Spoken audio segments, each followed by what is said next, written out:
Alright, YouTube, what's going on? So, just want to touch base on a few things. I'm getting prepared. Tomorrow, I'm running out of space here at the house, and I've been wanting to get out in an open field or on the football field or the baseball field and do some ripping. That way I can open her up wide open. So the only thing I have available right now that's ready to go and ready to run is the Tekno with the LRP .32. So we'll be headed out to the football fields and the baseball fields up here at the lake to do some real ripping. So we're going to take the Tekno with the finisher body. I got my LiPo battery charging right now, both of them. I've got the RX, the receiver battery, and the second battery of my 2S's for my starter box. One of them's already done in there. We'll be running the Byron's 3011 tomorrow, and I'm taking my engine heater with me. I've got another Protec 3S battery to go with it. That way we can heat it up on the out in the field. Yeah, so that, and I got my case ready to go. This is a pretty cool case. It's my Spectrum case. You know, I got it all tagged up. Obviously I need to get some Tekno stickers on here and stuff, but this is what I'm going to take with me. It's what I usually take when I go out in the field. Normally I take this Savox multi-tool here, but the end of it broke right there, so I'm not going to take it. I'm just going to go ahead and take some of my MIPs with me. So I've got an extra LRP Iridium R5 plug. Got my after run. Just charged up my dynamite glow igniter and my plug wrench down there. My tuning driver. I love this low-C tuning driver, guys. It's long, it's easy to use. It's got the bump stop on the back, so you can stop your engine by the flywheel, and you can also use it on the end of the exhaust to prime it. Wrong one. Alright, guys, so, and then my MIPs, my 1.52 and my 2.5, and my Spectrum DX4C. So, want to touch base on a couple of other things. First of all, I want to show y'all, I went by the hobby shop today and I picked up a Reedy Lifey battery. It's 6.6 volt, 1900 milliamp.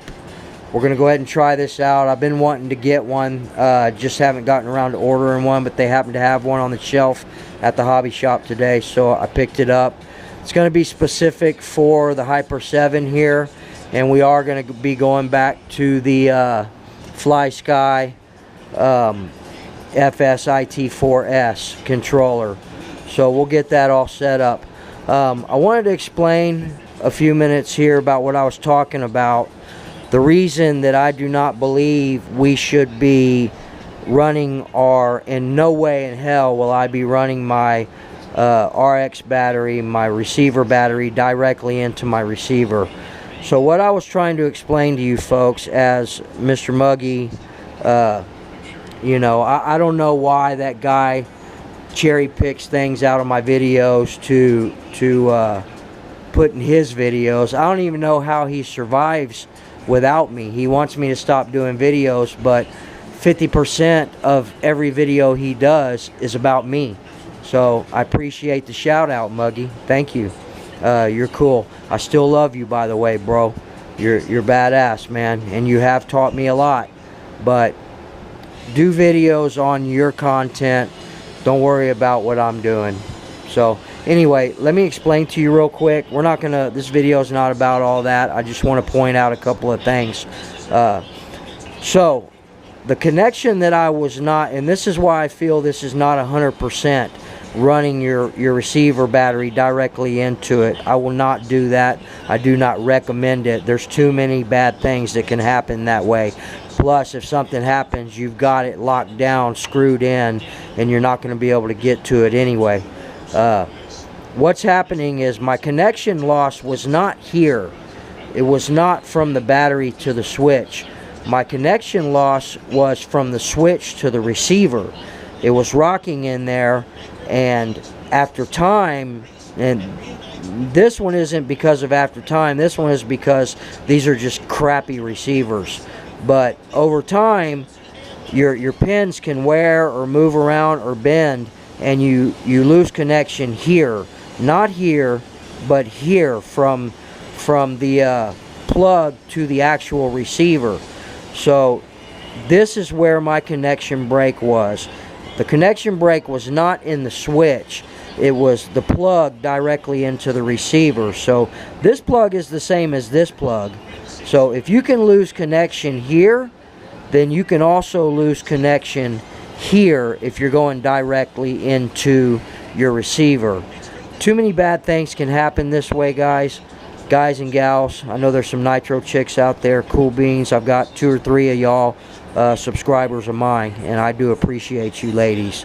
Keep it up, nitro for life. But anyway, this is not 100% foolproof. Do not run your receiver packs directly into your receiver, people. Instead, get the Sky RC or the Protec button switches. These are going to be a better solution than running your receiver battery directly into your receiver. Don't do that, people. I don't care what Muggy says or anybody else. Don't do it. Don't run your battery directly into your receiver. Alright, and the second thing was Muggy touched base on this Adam Drake. I did mess up, people. I was confused on this, but I already knew that Adam Drake service is for breaking in engines. I got the two confused. Someone had mentioned something in one of the videos prior to that, and I guess I had that stuck in my head. Now, I took that video down when I said that about modifying engines through an oil bath and Adam Drake. I screwed up. I apologize, but that's why I took the video down. And if you look at the video directly after this video that I did about the oil bath and the break-in, or the oil bath and the modifications, I took that video down and I explained why in the next video. So it's not like I just pulled the video down and didn't explain myself or let you guys know I was confused. You can go back right now. I'm not sure which video it is, but you can go back down and you can find the explanation on that in there. So I don't know why Muggy cherry picks certain things out of my videos and then bitches about it or tries to tell y'all not to subscribe to me because of that. But I'll tell you, if I didn't do videos, Mr. Muggy, he wouldn't have anything to talk about in his videos. 50% of every video he does is about me. When he says, you know who, well, I'm you know who, people. So, anyway, that's enough of that. I am not going to do my videos based on the Mugster. I'm not going to accept what I call Muggyism on my channel. Let's do comments, people. I appreciate the negative and the positive, but let's just do it in the right way. So, alright, that's enough for the Muggy. I'll touch base on things when he starts talking his BS about why you shouldn't listen to me. People, I never have told anybody that I'm teaching anything. I'm just showing y'all what I'm doing, showing y'all my whips, showing y'all my running videos, and showing y'all things that I'm doing, hoping that if I'm not doing something correctly, you'll give me feedback positively, you know, positive instead of negative, on what I'm doing wrong. And I'm man enough to man up when I do something wrong like this. I was definitely out of line on that, and I do apologize. But if you go back to the video after the one that I took down, I explain all that in the video. Muggy doesn't tell you all that. But anyway, so don't run your batteries in your receiver. Get the Skyfly or the Sky RC or the Protec. I tell you, the Protec one is 40 bucks. The Sky RC, which is just as good, they look exactly the same, $12.99 all day long on eBay. So I did order today the M2C, I think it's called, or MC2, the aluminum chassis brace for the Tekno, so that should be coming. I should have my 2 gallons of Bowen's brew coming with the spout that goes right on the top of the container. That's cool. My protec glitch busters are coming. What else did I order today? Oh, my Savox blacks, which that's why I got this Lifey battery here. I'm going to use this and check it out as long as it has plenty of power to power the electronics. That's why I want to use this in the buggy, because the buggy is more nimble. It's not as big and bulky as the AT. I probably should be putting the Savox blacks in the AT, but I'm gonna go ahead and stick with the Spectrum servos in here for now, and when I get the Savox blacks, we'll put them in here with the Reedy, Lifey, and the Protec capacitor, the glitch buster. All that. We're going to start running those glitch busters in all of my platforms. Even tomorrow, I've got the glitch buster in here ready to go with the LiPo, which y'all just heard.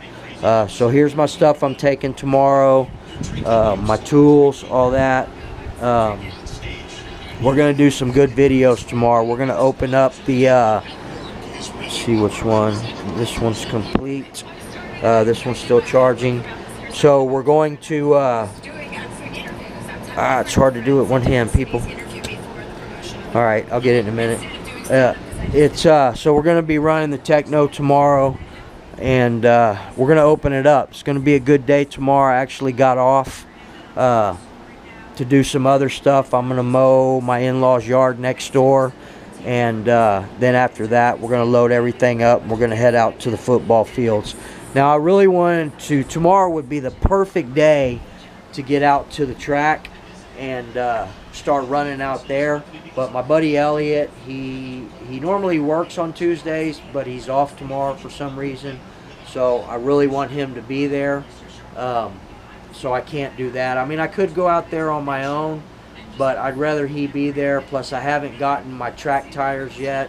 I could take the stock 8T tires and go, and I could run these out there just to get a feel of it. I'm not sure, guys. Maybe I'll drive into Santone. It's about an hour and 15-minute drive for me one way to go into the city. So I drive 2.5 hours a day to work and back, people. And then I come home and spend time with my wife and my family, and still find time for nitro. So anyway, maybe I'll run out there, I'm not sure. But more than likely, we're just going to go out to the fields tomorrow and open her up. I really want to open up the LRP. The Tekno, all I've done is run here out in front of the house. I want to get it out. I want to dial in my shocks a little bit better. Obviously, we're going to have to change everything up when we get out to the track with it. I'll take the finisher body and not the regular Tekno body. I kind of like this Tekno body. It's different. It looks a little more techno. So, I don't know. But the finisher body's good as well. Other than that, guys, I wanted to show y'all the other day. I don't know if I uploaded that video or not, but the other day I was showing y'all some of the cool things when I did the tag video.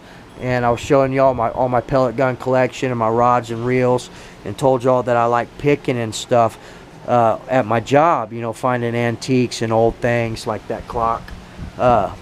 But I also like some of the people. We move rich people, poor people, famous people, ordinary people, businesses. We go out of state. We go anywhere in Texas. We do local. But one of the things we do is sometimes we move famous people. So I moved Bruce Bowen. It says to Chris, thanks for the help, Bruce Bowen, who is a championship Spurs player. He was a commentator on Sports Center after that, but I'm not sure what he's doing now. Up there I got my handgun training certificate. I am a concealed handgun carrier as well. But also, like I told y'all, I moved Matt Bonner for the Spurs. This hat right here, I've got 2 of them signed by Jimmy Walker, who is a professional golfer. I moved him out in Bernie. I think Muggy was talking about the Tapatio Springs. Well, we moved Jimmy Walker out to Cordero Ranch. He had his own putting green and everything built out to his house. He was a really cool dude, Jimmy Walker. I got that one, and I got this one signed from him too. So those are pretty cool. Also moved, I think I explained to y'all, I moved Tommy Lee Jones, one of the Dixie Chicks, Stone Cold Steve Austin, our company. I didn't move him, but our company did. My buddy Alton moved him. It's just one of the cool things about my job, man. You get to meet people like that. And Muggy was talking about the Spurs. That's just what brought that into my mind again. We did a lot of moving for Peter Holt, who was a co-owner with R.C. Buford as well. So, you know, stuff like that makes my job really cool. It's a very hard job, very physical job. It's hot out there, but it's got a lot of perks as well. So, but anyway, guys, this isn't a video about the people that I move. It's a video about my whips. It's a video letting you guys know, you know, the things that were pointed out to some of y'all who subscribe to the Muggy. I don't have to explain myself to anybody, but for the sake of newbies and for the sake of lack of confusion, I wanted to let you guys know that it was not the connection from the battery to the switch. It's the connection from the battery to the receiver where I was having issues. So the Muggy, I think he was confused in this instance. You know, and guys, I want to let y'all know, man. Y'all say, why do you mention the Muggy and why do y'all go back and forth and all that? Because when it comes right down to it, man, this hobby is supposed to be fun. We should all get along. I'm never, not even the Muggy, I'm not going to write him off, man. I think that he's smart. He knows a lot about the hobby. He researches a lot of stuff. And I've learned a lot of things from him. So I'd be a fool if I cut those ties with the Muggy. We go back and forth, yeah, but I don't have a problem with him, even though he's trying to destroy me, which will never happen. I'll never kill my channel, and he'll never kill it for me. So, just so you know, Muggy, I appreciate you. I do look up to you, bro. I've learned a lot from you, and I will continue to. So, you keep doing what you're trying to do. You keep talking about me in your videos, and you know, we'll keep doing what we do, going back and forth if that's what you want, or we can just move on and do what we intend to do, and that's you know, have a good time in our hobby and try to learn. I'm sure you still learn things on a daily basis, bro. So basically, I don't hold any grudges against anybody. The only thing that would bother me on my channel, because I do have a lot of youngsters that I'm trying to get on here and so they can see and maybe they'll get in the hobby, is just kind of tone down the way that you come off sometimes. So I'm about to run out of time on my video. Shout outs to everybody. Shout out to Daniel Fritch. Shout out to the Muggy. I appreciate y'all. And you know, it is what it is. So we'll see you guys tomorrow. We're gonna have a badass running video, and as you can see, go Cowboys. We'll see y'all later, guys.